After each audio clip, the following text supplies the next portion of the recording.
মিথ্যা মামলার হয়রানির কারণে আমরা আবারও এই পথে যেতে বাধ্য হয়েছি, কারণ আমাদের তো কোনো আর্থিক কোনো নাই, চলার কোনো লাইন নাই। জেলখানায় থাকলে মাসের পর মাস, বছরের পর বছর আমাদের বসতে হয়। এর জন্য আমাদের বাধ্য হয়ে আমরা এই পথ বেছে নিয়েছি। এখন আমরা যে সময় সুযোগ পাইছি যে না, সরকার আত্মসমর্পণের ফিরে আবার ঘোষণা দিছে এবং কোস্টগার্ডে আমাদেরকে সেইভাবে আর কি আহ্বান জানাইছে, জানানোর সাথে সাথে আমরা আত্মসমর্পণ। পাইপগান, 340 রাউন্ড তাজা কার্তুজ ও 55 রাউন্ড ফাঁকা কার্তুজ কোস্টগার্ডের নিকট জমা প্রদান করে। আত্মসমর্পণকারী ডাকাত জাহাঙ্গীর শেখ ও তার সহযোগীরা খুলনা এবং বাগেরহাট জেলার বাসিন্দা।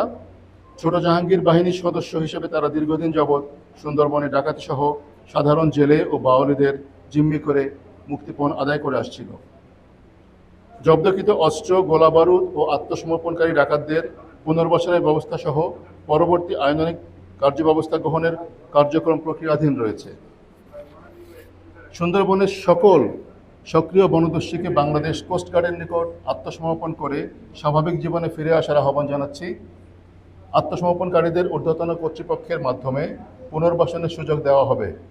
অন্যদিকে যারা অপরাধমূলক কর্মকাণ্ড অব্যাহত রাখবে তাদের বিরুদ্ধে সরকারের জিরো টলারেন্স নীতির আলোকে কঠোর আইনানুগ ব্যবস্থা গ্রহণ করা হবে।